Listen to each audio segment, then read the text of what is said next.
tremendous experience in the world of hotels.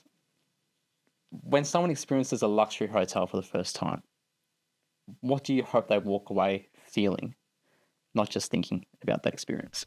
Yeah, I really want them, especially thinking about Jackalope, to escape the day-to-day reality and feel like we've thought of everything and anticipated all their needs. We don't want them to be thinking about, oh, do I need this? Do I need this? We're like, oh, you're going to sit by the pool. Would you like some extra sunscreen or some extra water when you're down there? Just really want them to be pampered and feel like they've been taken care of, especially if it's a special occasion that they're coming to celebrate with us for. It's probably more important for those big moments as well. It's important always, of course, customer service and experience. But when you build up to such a big moment in a life, a celebration of any sorts, you just want things to be perfect. And so being able to experience that and have everything taken care of and you can relax, incredibly important, right? Yes. And I think that's what sets us apart at Jackalope a lot, is that we have a lot of people for those special occasions and moments that we're part of. And we really want them to feel like they've been pampered, they've relaxed, that we've gone above and beyond and exceeded their expectations. Yeah. You've gone from Auckland to the Gold Coast, Sydney, Melbourne, and now you're on the beautiful peninsula, Yes. which I would argue is better than the Gold Coast. 110%. Yes, agree. What's each chapter of your life over that time taught you the most about luxury hospitality? Because you would have seen everything, right? I have, yes, from Langham in Auckland to Shangri-La in Sydney to Current Cove Resort in the Gold Coast, to Starwood and Marriott in Melbourne City, and now save the best for last, I think. Look, what has it taught me? That luxury, it's very bespoke and very unique, and it can be, to an extent, a word that is, bantered around a lot, and can mean different things to different people. Look, I think out of all my career, Jackalope is by far the most luxury hotel I've worked at. And I think because it's not part of a cookie cutter chain, our founder Lewis Lee had such a unique vision at that time and has done an incredible job at really putting luxury on the map as far as that goes. But, working at each of these properties has really been fantastic, from working from a property that's had 535 rooms to my first hotel in Wellington that had 65 rooms to now 44 rooms in each those different scales. But I think it's such a unique word, and I think Jackalope absolutely nails it and encapsulates everything about luxury. Yeah. And how important is that boutique nature as opposed to the big chain brands, having that individual location that can have all the energy put into it? How important is that? I think the advantage we have is being so small and standalone, we can really make a difference and stand out. We can be a lot more agile. So if we decide, we want to do this partnership, we just go ahead and organise it and do it. Or if something's not working, well, that's okay. We tried it. Let's try something else. And we're not so rigid and conformed in that side of things. And that's something that I really love working about and with Jackalope. Yeah. It's a small business at the end of the day, isn't it? And you can make those quick decisions because you don't have the executive leadership that you have to go to and get it ticked off by that subcommittee and that subcommittee and go through all that process. Exactly. And sometimes it is a lot of escalation for things that you have to do. And, it might not even just be the layers within the hotel. Sometimes with those bigger chains, it can be up to head office, which can be, in a different city. And then in a global sense, it might have to be escalated up to Asia or to the US. So some of those things do take time. And then, and understandably with each brand, you do have some of those constraints and guidelines that you have to stick to. And that's fine and that works for them. But I think being at a smaller property where you really feel like you're making more of a difference on property, which I'm enjoying. And you have that one-on-one experience a lot more as well. And that's goes back to the experience side of things, having that time and attention to detail is a lot easier on a smaller, more personal hotel like a Jackalope compared to where it's just another person walking in the door potentially at those bigger brands. Yeah, exactly. I think, with the bigger chains and brands, the smaller the property, again, they can be a little bit more bespoke. But when it's, a huge, big property, you are, as you said, you're very bit more confined to your role. And whereas in a smaller property, it's more like a family. Everyone's hands-on. You all come together. If there's something that needs to be done, we can put a message out. Hey guys, all hands on deck. Can we just quickly help to turn over a room, or quickly come and unpack a whole lot of new chairs that have just arrived for the restaurant? Those sort of things. Whereas in a bigger property, there's people to do every little role, so it's not as diverse. Very interesting.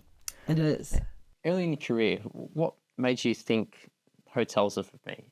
Hospitality is for me. What was the story behind that moment?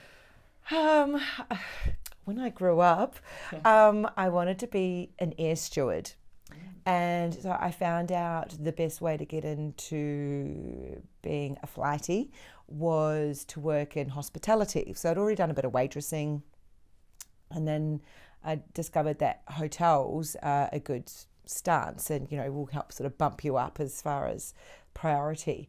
So that's when I sort of got my first job at City Life in Wellington as a little receptionist for the brand new City Life and pre-opening. So my first hotel job was a pre-opening, which was pretty incredible. And but I think it was really when I was promoted up to City Life Auckland from reception and worked in reservations. And whilst doing that role, I was tapped on the shoulder to work in events, and I'd never done that before.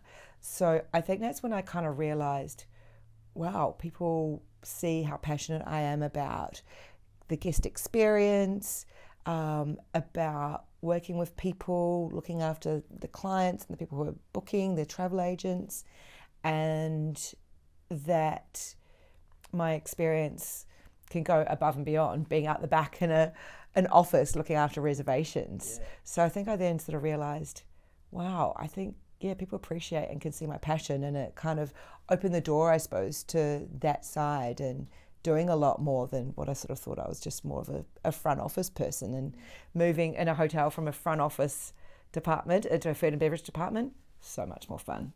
F&B was the way to go. For sure. So the pre-opening, I'm interested there because you had a few roles over your career in the pre-opening space. Yeah. So what does that actually involve? What's the pre-opening involve? And then back in the day there, Wellington as a receptionist, what does that involve before bookings are even occurring? Yeah. A lot. It's really interesting and it's exciting and it's very pressurized. And depending on the role that you're doing at that pre-opening stage depends on your level of input, obviously. So thinking back to my City Life pre-opening, it was a lot of training. A system I'd never seen before or worked on, and, learning how to, the process that you go through for checking in and checking out, and then the finance side and the billing. So you're having to learn all of that. And then, that process of the formalities of checking in a guest and checking them out, and then all the behind the scenes and the reservations and that back end.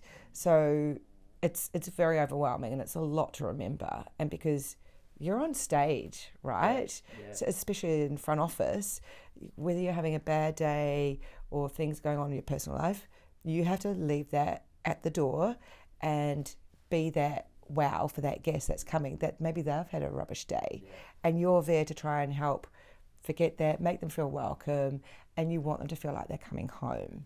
And then, so there was that, and then you compare it to opening Element by Western, and that's a whole new ball game when you're the sales leader for that hotel and it's your job to get those bums in those beds.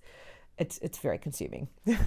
But fun along the way, but it's probably definitely up there as far as like a highlight, as far as a career opportunity. I'd always wanted to do it at that sales senior level. Sure. So be able to tick that box is amazing. So the pre-opening there, in simple terms, is all about getting all the staff, all the systems, all the processes ready to go, so that when opening day does come around, everyone knows what they're doing, they're all switched on, and it can just run smoothly. Yeah, it's really involved. So my role at Element by Western was, yes, first and foremost to get our team on board, get them up to scratch and confident in what they're doing, but also setting up all the systems and things from the behind the scenes. So for example, you know, when you look at a booking.com and you see the hotel profile set up there, well, someone needs to get the photography, someone needs to set up all the verbiage, someone needs to put in all the recommendations for the local restaurants, someone needs to all of that kind of data as well. And then there's so many other booking systems that people, that clients are using, so you need to upload all of that. I was fortunate enough to help with the photography of Element as well, so doing all that sort of behind the scenes and photographing each accommodation room, looking at the designs and what we needed from an event space. So how can we set this space up for the different markets that are going to use it, whether it's someone having a 50th birthday or someone coming for their conference on a day delegate package or having a cocktail party. So, you know, you really have to get it right at the very beginning. So it was that, as well as going out and telling the world that there's this new brand coming and this is what it's about, and please book us, and please come and stay, and don't go to the competitor down the road. So there's a very broad scope of responsibilities. Huge. Yeah. Huge, yes. Meanwhile, also, you know, there's so many different pre-opening, there's big checklists. Obviously, that's the bonus of being with a big chain. You know, there's people to support you, and you have your head office there with weekly, daily catch-ups, and you know, that head office team here in the week leading up to your opening as well. So you do get a lot of support. You're not there alone. Yeah. And obviously with the general manager and the rest of the leadership team as well, and human resources especially. Yeah. Lots of roles, lots of people to organise. It's all happening. Oh my gosh, yes, it is, yes. But it'd be rewarding, no doubt. You see that opening stage, the pre-opening stage through, and it gets to opening day, and it all runs seamlessly. And that would be incredibly rewarding. Oh, absolutely. Look, you know, your pre-opening properties, they'll always be your little babies, especially Element by Western, I think. You know, and you work through, you do so many long hours, and, you know, you get to know your teammates really well because you're spending so much time with more time than your own home and your partners almost.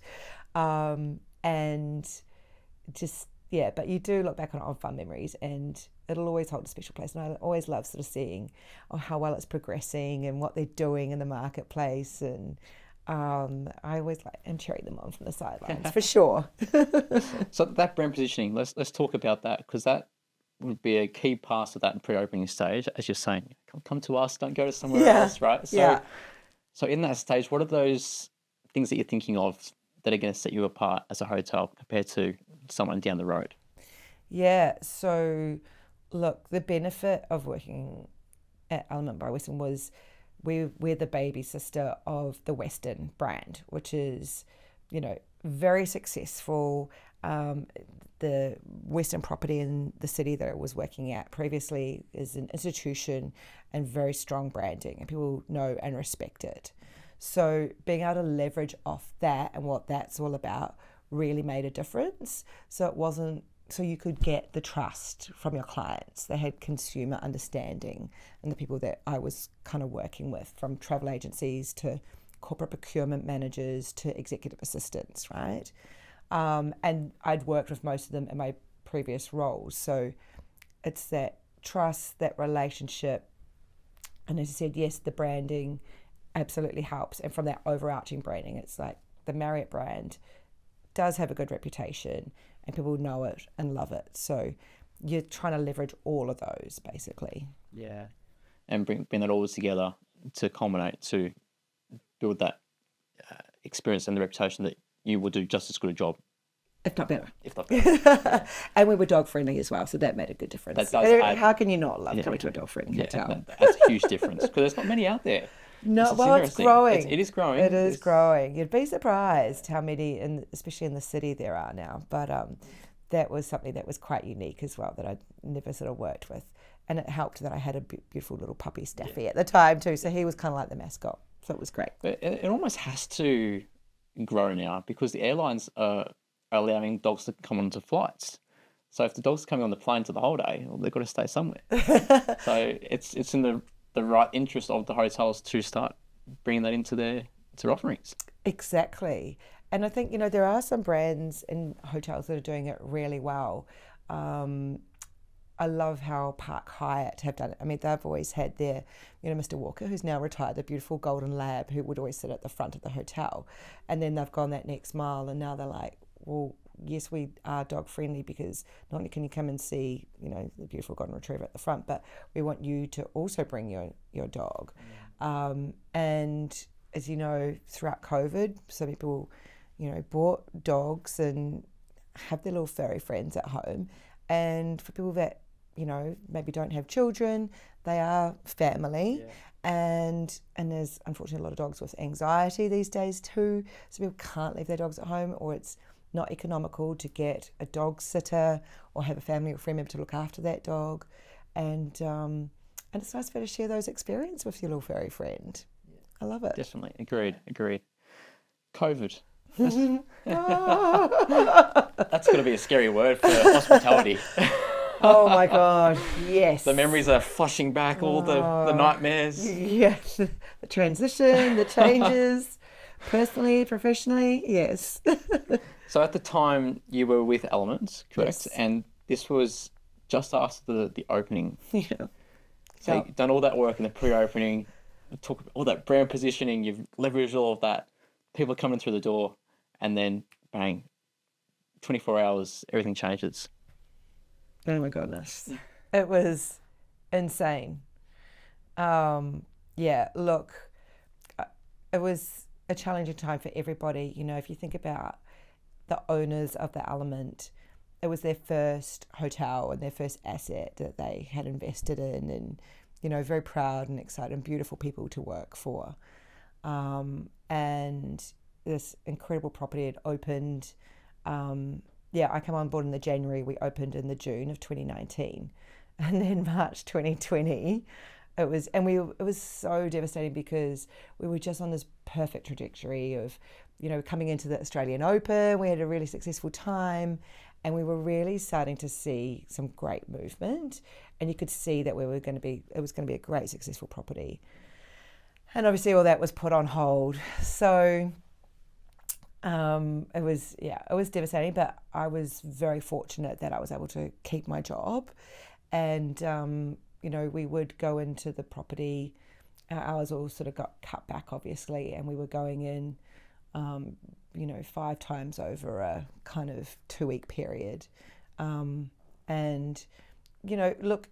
credit to our general manager at the time, Harry Singh. He did an amazing job at keeping us motivated, and then we sort of started to strategize about, well, look, this isn't going to last forever. What are we going to do when we come out of this? How are we going to be different? How are we going to bring back that business? And how are we going to make a difference? And let's sort of start talking about this now, because we're going to need to do something. And so then as soon as we don't know if it's tomorrow, next month, so then we can hit the ground running. Yeah. So that really kept us busy. That's important because obviously in hindsight we can look back and say this is what happened, in that it turned off just as quickly as it turned on, all the restrictions. So you did have to be ready. You had to be able to say, all right, tomorrow it's all going back to normal. What are we going to do? Yeah, what does normal look like? Yeah, exactly. Yeah. Do we even know what that is anymore? Yeah, no. I don't think anything's normal post-COVID. No. But so during that time, there's all the hotel quarantine. Yes. And Element took up some of that responsibility. So from you as a leader there, what did that period do for you? Like, how did you get to adapt to be able to transition the hotel from basically no operations to, we're back, we're doing the quarantine, and then manage all of that, because there was so many security concerns at that time. And you could hear, you heard stories of people trying to escape the quarantine programs. It's unbelievable. Yeah. Oh my God, it was unbelievable. And look, that again is one of the highlights of my career. Is, hopefully touch wood, it was a one-off. Transitioning from being a sales and marketing director to quarantine, where it was all unknown, unprecedented. It was huge, but looking back, I loved it. I really took it on board because it was just a different opportunity and something I'd never done before. So, you're going from worrying about your team and sales and getting those bums on beds and hitting those KPIs and, meeting all those, ticking all those boxes, to being more operational and being that leader and more conduit between. So we were basically run like a hospital because we were a specialised quarantine property. So, for example, mothers who'd come back from overseas with their little ones by themselves, or say maybe a pregnant woman, or someone who'd come back from doing IVF, or we had elderly couples that needed sort of round-the-clock care, or doctors, or people with mental health who needed psychiatry assistance. So it was such a range of guests that obviously you don't have in your normal corporate property. No. But again, how were we going to deal with, we still needed to, check them in, and how did we still needed to care for them while that we were there. And then so we had the quarantine sort of the hospital sort of side, and then we had that government side where, you had to follow these strict rules, and then you still had, the asset of the hotel and the Marriott side of things. So what I loved was jumping on board and being support to all of those kind of things and setting up systems from scratch. So we would come together and go, okay, right, this is how we're going to get the food orders. This is how we're going to run them up to the rooms. And this is who's going to do this. And then so when a guest checks in, this is the process we'll do. We'll call them up and we'll talk through everything and calm them and let them know the processes. And this is how we'll take their orders for their lunch and their dinner. And so I loved it. It was huge, and it was scary to start with because, no one knew about this COVID, and we were all so scared of getting COVID. And then when we got it, it's like, well, that's nothing at the end of the day. And look at us now. If we get COVID, it's like, meh, whatevs. But yeah, and just that discipline of, the donning and the doffing and going onto the floors and having that full PPE, and it was huge. But what an incredible experience to go through and to be part of, as you said, like those people. We had so many diverse people staying, and it was about creating those moments as well. And how can you make those people happy? And sometimes it was little things like, you might put a little Snickers bar in this mum's room because she's been so kind and nice to us on the phone, and she's there with her little son, and write a little smiley face and a little note, and then she'll call up and go, oh my God, you've made my day. I was having a really rubbish day, and just your little note, Nicola, was just so divine. I'm like, oh, you've made our day because you're always so thankful and so bright. And just going above and beyond those little moments. It was, super memorable. I mean, don't get me wrong, we had lots of lows as well where people trashed their room, and then the TV crew are out the front, and one day someone tried to escape, and someone chucked, because the windows were all closed, they weren't allowed to have opening windows, but they managed to somehow jimmy their window open, and someone was outside and threw a bag of drugs up to their window, and you could write a book. Honestly, there was never a dull moment. We saw it all. Oh, well and truly. And above. And above. Yeah, that shows you the two sides of hospitality are working, right? Like, you got the beautiful moments that make you want to do it all the time. You got the other ones where you're like, I'd rather just stay at home today. Yeah. It's like, oh my God. Yeah, I could see why a lot of people turned to alcohol during that time. Unfortunately, yeah. I need just not one drink, maybe a couple today. Yes. So the road out, you had that forefront in your planning. And what I love from what you've just spoken about there is you're in this sales and marketing role, and you have all the processes, systems that you go through there, and you've applied those same skills to this new role that you had to take on at a moment's notice and excel at straight away. So you've got that as a weapon in your arsenal, let's say, right? And you know that you have to get out of this at some point. You touched on that. That was forefront in your mind. It was forefront in the leadership's mind. So when that moment did come and they said, that's it, no more. It took a while to get there, but they said no more, finally. Yeah, finally. The actual no more was actual no more. Yeah. When it got to that point, what did those first steps look like? Was it going back to the brand positioning side of things? Was it chasing bookings? What were those initial steps? Yeah, it was definitely all go. From a marketing PR side, it was, letting everyone know that, yes, we're okay. Obviously a big concern going into this for me was that brand identity damage, because everyone's like, oh, that COVID hotel stigma, especially that it happened with a lot of the CBD hotels. And was that a real thing? It was. Yeah. So it was really hard to put that peace of mind back into installing in clients. But I think it was more, the advantage we had at Element was we had outdoor spaces and big wide open spaces in our event space.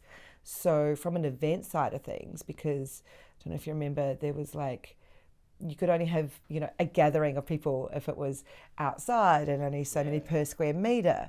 So we were quite fortunate that it was about promoting that, and because people wanted to come together after being separated and people were working remotely. So there was definitely that need, and it was great. Companies realized that we need that togetherness, and people were suffering from being alone. And so we were able to help bring those people together, and with this great outdoor space whereby it was quite good. I remember not long after opening, we had this big, I think it was like a corporate cocktail party, and we were able to, space the tables, and, we were just excited to be able to work again. I was like, please give us some business.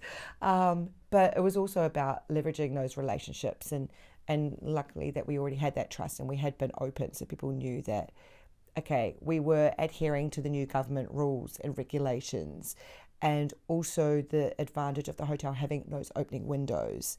So people knew that, okay, cool, and that we'd spent all this money on refreshing it after the damage of people being in those rooms 24/7, for 14 days straight. So it was, talking to the local community, marketing, PR, and just highlighting those that we were meeting the regulations, and we were, at the end of the day, a safe hotel to come back to. Has that period changed your perspective on sales and marketing at all, or how you approach things with all those lessons in mind? Not overly, because sales especially is all about relationships and trust. People buy from people.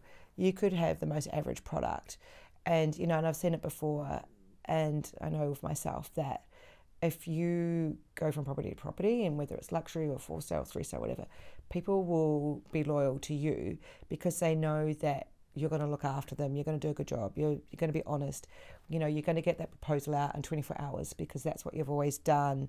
You're going to go above and beyond to make them feel welcomed and at home when they come to your property. So those are the basic fundamentals that you just always take with you.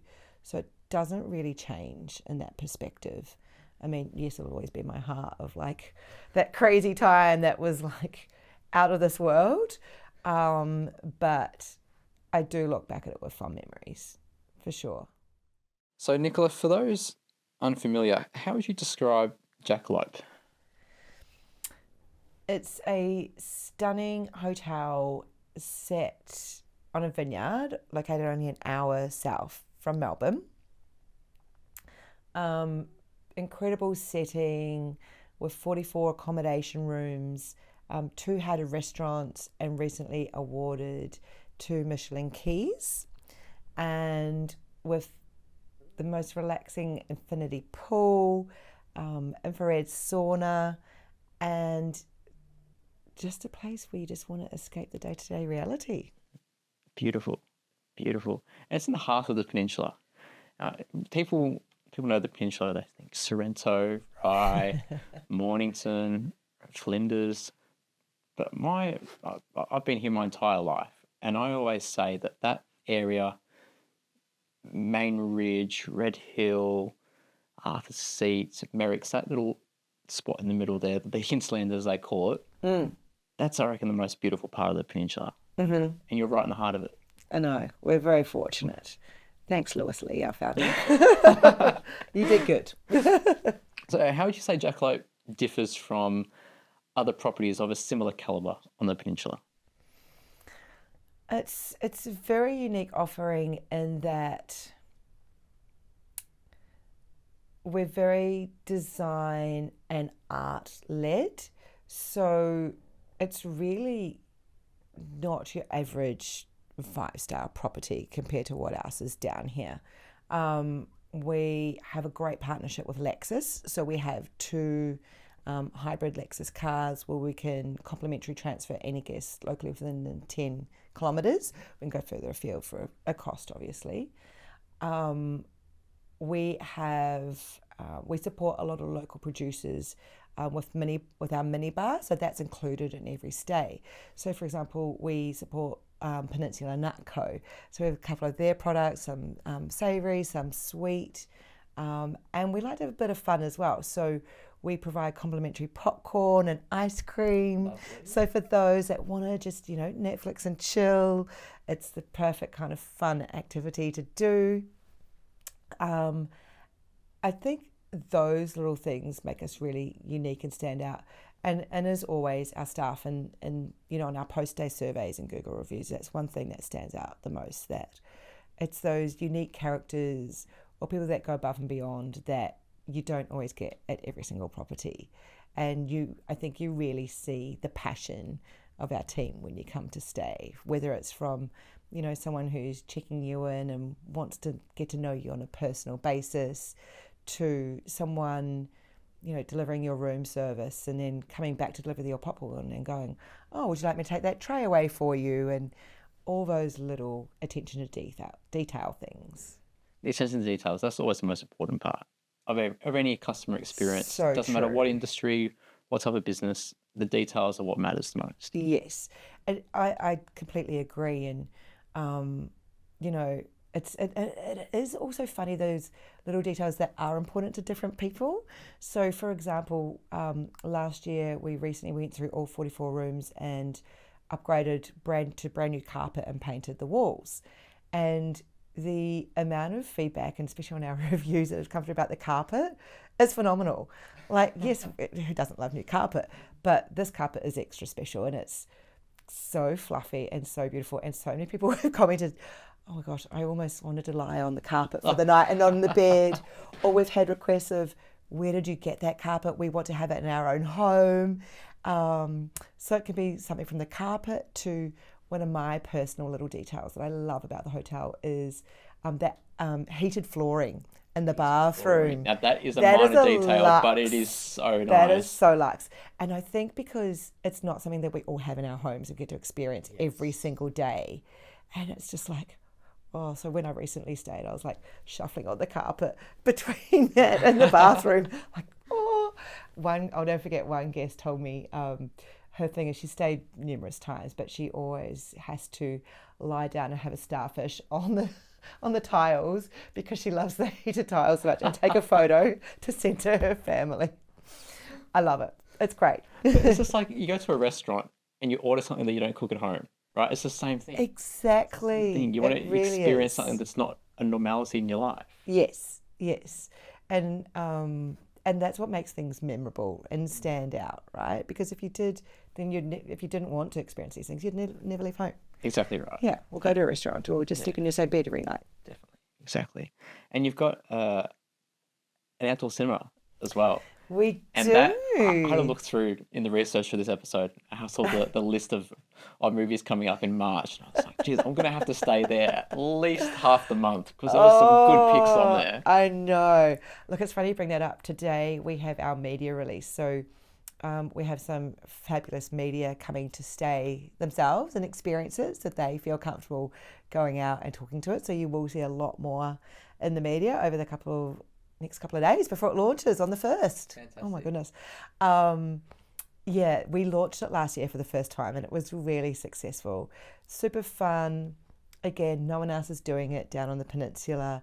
And what more do you need, beautiful starry night, overlooking the vines. We've curated a brand new menu that's kind of cinema, focused with hot dogs and beautiful burgers and specialised cocktails. So you can have the choice of watching it down by the pool area with your curated Lexus earphones.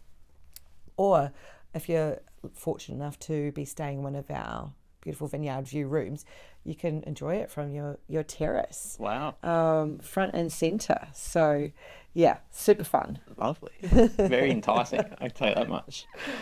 The peninsula, I love the region. But one of the biggest problems that we've got is we are the most visited region in Victoria, over 8 million people every year. Yet, most of those don't translate to stayovers. So most of the 8 million are day trippers only. So they come in and they come out the same day. Being a hotel, obviously the number one thing that you want to do is have people in beds. So that means staying the night. Mm-hmm. So from not just a Jackalope perspective, but a wider tourism perspective, how can you see that changing on the peninsula? What needs to be done to transfer some of that day tripping population into overnight stays? That's a great question. I think, look, in a perfect world, we'd have some decent transportation. I think that's very restrictive because at the end of the day, not everyone has a car, not everyone has a license. If it was a lot more accessible, you think about people going to stay in the city, if you're living in Frankston, it's easy just to jump on the train there and, within a few stops, you're right at Flinders Street Station. You can stay at any hotel there. So I think that is very restrictive, and not just for guests, but also for our staffing levels, as you can imagine as well. It's very challenging trying to get staff. And a lot of your staff Peninsula based? They are, Yes. yes. Majority are. It's probably, I think it's about easily up at about 90% local staff. Yeah, so it is challenging, for staff.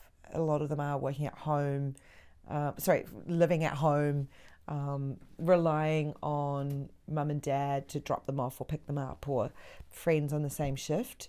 Or, for example, it happens, people lose their license and they can't work for us anymore. So it's a big challenge. So yeah, if I had my dream, we'd have public transport, door to door. Yeah. And as much as it's a lovely thing being in the heart of the peninsula, as we're talking about there, the hinterland, that's one of the most restricted regions for public transport on the peninsula.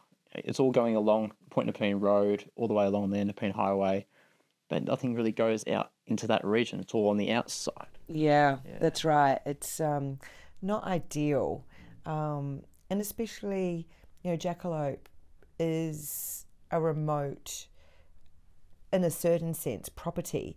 So, it's not easy. You can't just walk out the door and you're at a cafe or at the shops or anything like that, and there's no transport if they want to go to those places or go down to Sorrento. I mean, yes, there's Ubers and things like that and taxis, but they're far and few between, and they're not reliable. So hence why we are very fortunate to have this partnership and have our 2 Lexus hybrid cars. But also the way we've tried to combat that is have so much on offer at the property itself. And, staying for one night is never enough because it's so hard to tick all those boxes of all the things you want to do. So, with every stay, we include wine tasting at the cellar door. There's an incredible Flagadoot cocktail bar. We've got Rare Hair, which is our lunch offering, open 7 days a week. And then Doot Doot Doot, which is our more refined special occasion dinner offering, open 7 nights a week. And then we have complimentary guest activities that are available every day. So whether it's a yoga class, a cookie making class, or something around food and wine and cheese, or a insiders tour that I take a couple of times a week, where I sort of talk to you about the history and how Jackalope came about. So really, there's should be no need to leave the property. There is a lot to do. There's a lot to.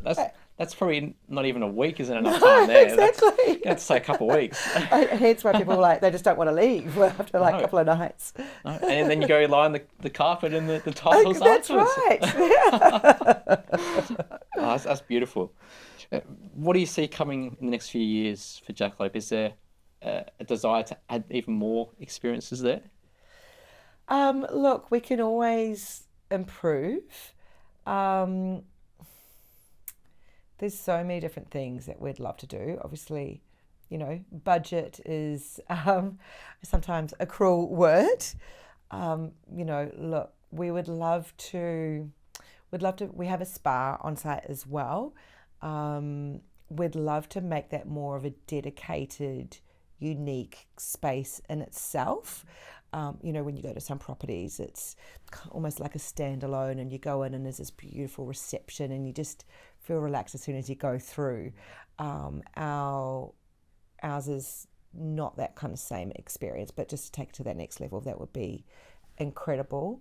We'd also love to build a structure over the back of the Flagadoot cocktail bar that's like more of an all-weather kind of space that we could use for events, especially if the weather's a bit inclement, and we could do wedding ceremonies there. That would be ideal. We've talked about how cool would it be to have maybe a pickleball court or something like that on site. All the rave. Exactly, it's the latest trend. Or from a luxury side, I would really love to have dreams are free. A helicopter landing pad. Ooh, because that would open doors to a lot more, not just for the accommodation, but also for the food and beverage as well. I mean, we work with Microflight, and we can do they obviously have their choppers coming from the city to Taiab Airport, and we can do transfers there, and we have some packages with them. But, the Yarra Valley, they're very fortunate how they have a lot of high-end destinations, and you can chopper in and out just for those special occasions as well. So, look, there's a lot of incredible things we would love to do. But, look, watch this space. Who knows? Who knows? And as long as you can dream it up, it can happen. Ideally, yes. Yeah. What is it? Dream it and they will come. That's it, exactly right. Build it and they will come. Let's talk about some of the awards you've been picking up. You touched on the 2 Michelin Keys earlier on. That's huge. It is, especially because it was the first time Australia had been awarded Michelin Keys. So just to clarify, so the stars are very unique and they are just for restaurants. The keys are just for the hotel side of things. We were very fortunate and super proud because we were the only property in all of Victoria to receive 2. So the maximum is 3, and only one property off the coast of Queensland won 3, and we were the only Victorian property to win the 2. And with anything like Michelin, they are very secret squirrels and go under the radar. So to this day, we don't know, and we will never find out what day did they come, who checked them in, what room did they stay in. We've asked, but they don't tell you. So, and we found out, not by Michelin, by an ex-staff member up in Dubai who saw it on socials and reached out to our team to say congratulations. And we're like, what do you mean? I'll never forget that day. We were blown away. And so that's what makes it more special. We didn't pay. We didn't put in a submission. We didn't write and say how amazing we are. We had no idea that it even existed. And it's very, very special. Yeah. I think it just goes to show that you need to be on the ball all the time. And those awards, they probably mean a bit more. I don't know. They do. I'm guessing it probably means a bit more because you didn't know they were coming. You couldn't prepare the right staff to do the right thing and say the best thing. You couldn't do any of that additional policing that you could potentially do if you had a bit of a hint that they were coming. So to have that come through and not be aware of it is such a huge recognition to you and your team and your staff. They can excel no matter what, and they're on the ball all the time. Definitely.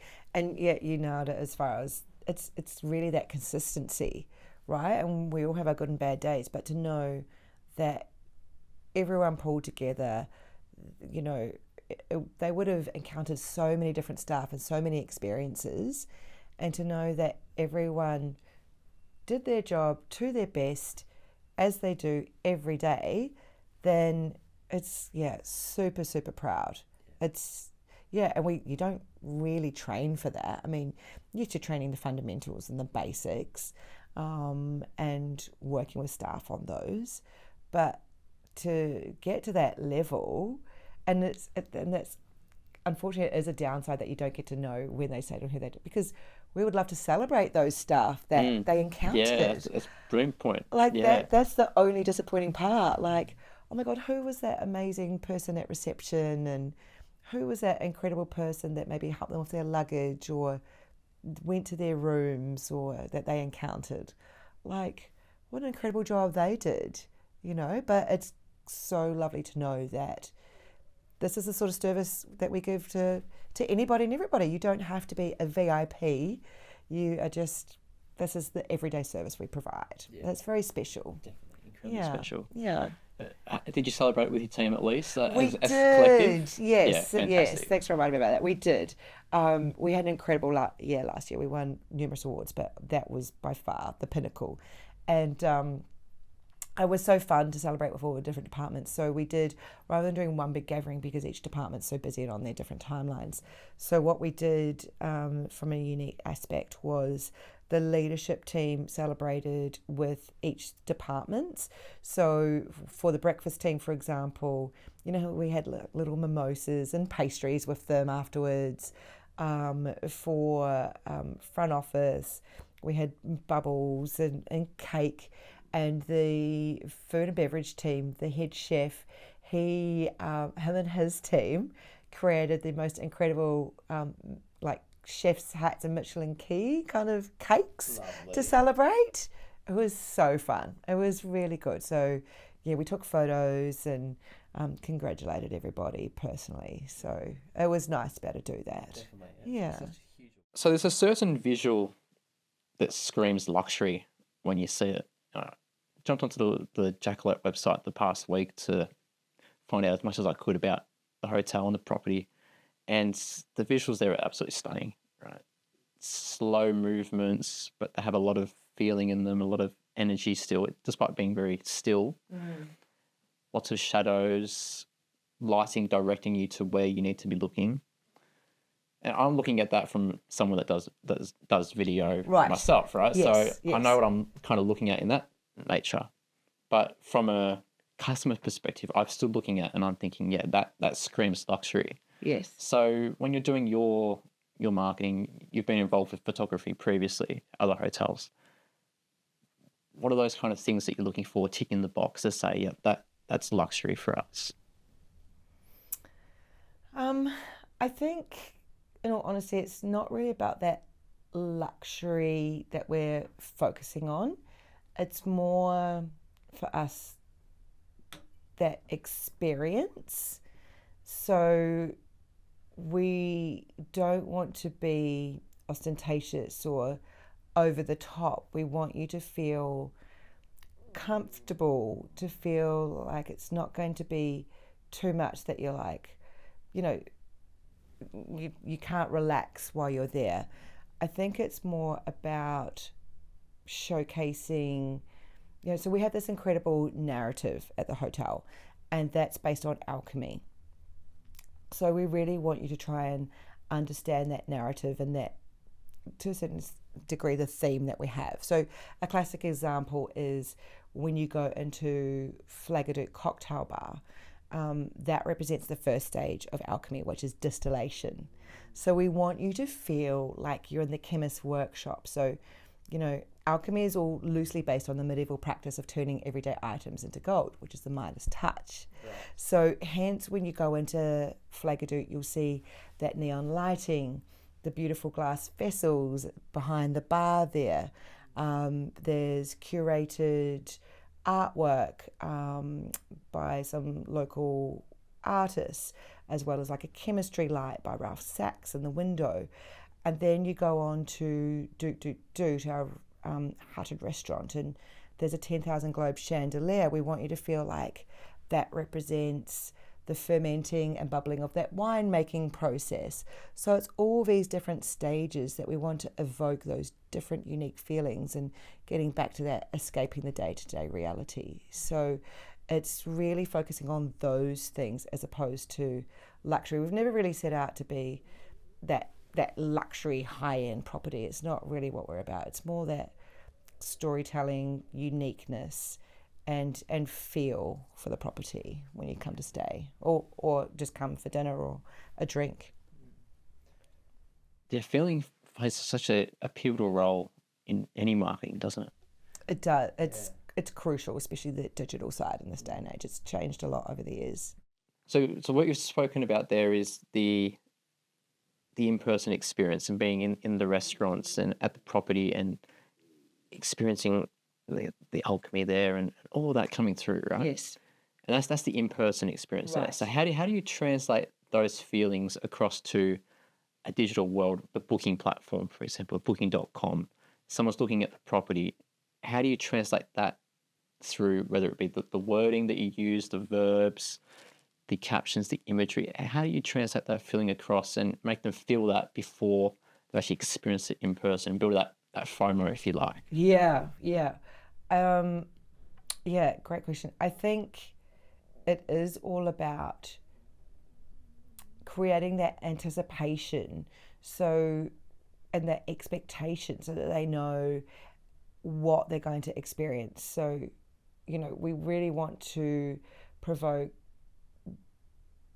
behind the scenes the feelings that when they come, they know what to expect, or if they're looking for something that is special and unique. So we want to show them, so sometimes we might sort of show them that itinerary that when you come to the property, you're not just going to get a bed in a restaurant that you can get at local other properties. You're going to come and this is what your journey is going to look like, and trying to evoke, this is the care that we're going to take of you, and this is how it's going to be different to such and such property down the road. And I think we do a good job in that sense. We have, we're very fortunate, we have a specialised marketing director along with a digital manager, and then we also have a digital company that we outsource through. So working on all of those sides and really bringing that together and looking at what else is in the market and how can we be different and not be that cookie cutter side of things, which is super important. Yeah. I think even in our conversation today, that experience and those feelings of that experience have translated through just what you've spoken about in relation to the property. Just listening to you speak about the sauna, and you've got the infrared, and you've got the popcorn, the ice cream, the cinema experience, all of these different items, experiences.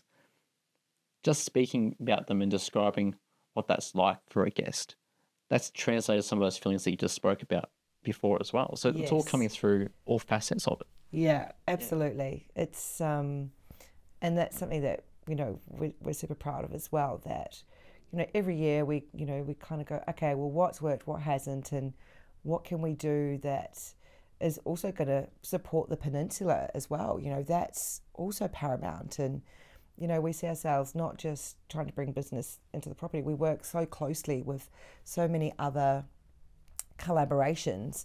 So for examples in the past is we've worked really close with Alba when they first opened, 3 years ago, and we did packages with them, and we did transfers down to Alba and come and stay, but do your bathing down there. And we've done a lot of collaboration with Point Leo Estate, with them being 10 minutes around the corner, and come and stay and on this package, and you'll receive complimentary transfers to Point Leo and a free ticket to their sculpture park and things like that. So it's really looking at the whole bigger picture. Yeah, I think that's a really important thing that a lot of businesses do understand on the peninsula is that they support each other. Yes. Different industries, different businesses, similar industries, doesn't matter. Everyone is there to support each other. And that's a great part of the region. And it doesn't matter if it's smaller businesses, if it's larger businesses, the more established ones. It doesn't matter. Everyone supports each other. I think that's a beautiful thing. I agree. And that's one thing I've really loved about working at a regional property, being my first regional hotel, right? And it's so different to working in the CBD. You don't really get that sense of community. And I think it's one of the things that I really love about my job, because it's not just the day-to-day on property things. It is, working with the team at Mornington Peninsula Regional Tourism as well. And, through them and helping to support the region and promoting what we're doing on site. But also there's so many great things happening down here that you can't get anywhere else in any of the other regions. And I love that. I kind of feel in a way that, it's so important that we can have these things to put us on the map. Like Four Pillars, I feel, has really put the Yarra Valley on the map, right? Yeah. But I think Jackalope, along with your Alba Hot Springs and your Point Leos, are really those kind of standout destinations. You don't have to be staying at Jackalope. You could be just coming for a beautiful long lunch at Rare Hair or doing a wine activation and some wine tasting. But I think they're the kind of bucket list destinations that you really want to come to and that are standout and hopefully front of mind when you come down to the peninsula. Yeah, definitely. And make a trip of it. Stay a couple nights. Absolutely. Don't be one of these day trippers that come in and out and have to deal with the traffic, the peak hour traffic in the morning, the peak hour traffic in the afternoon. Stay the day. Totally. Stay multiple days, and then when you leave halfway through the day so you don't get the traffic. Exactly. Perfect. It's winning for everybody. Exactly. Let us take care of you. Let us, take you down to whatever beach you'd like to go to, or, take you to a long lunch at 10 minutes by tractor and pick you up again, or take you down to a beach for a beautiful hike, or, there's so many incredible things. It's, and that sense of community, I really get that down here. Yeah. For sure. Yeah. We're in a very special place of the country, of the states, and there's a reason why we're the most visited region in Victoria, and it touches on all elements of the community there. And Jackalope's at the heart of it, so it's fantastic. Thank you. As we finish up, Nicola, I've got one final question for you that I ask all the guests. Yes. So just finish this sentence, please. A modern brand succeeds when it is willing to what? I think outside the box, not be that cookie cutter, be unique and be true to itself, as well as take care of its staff and its guests. And I think we do a great job at that, but we can always do better. Think outside the box. A simple message, but one that a lot more people can lean into, I think. And there's a lot of innovation that comes out of doing that. Absolutely. I think don't be scared to try different things. If that doesn't work, that's okay. Let's think outside the box again and do something different and be bold, be brave. Yeah.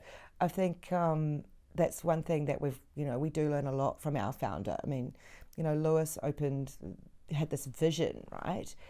8 years ago, we're going to be 9 in April this year. And there still isn't anything else like this. And to be brave and go beyond what anyone else has done in the Mornington Peninsula, that was pretty ballsy, definitely, right? Definitely. So, and look how successful it's been. And, to have those, that sort of high end, especially that price point, it can scare people off, but there is that market out there and it's succeeding, and we're still growing.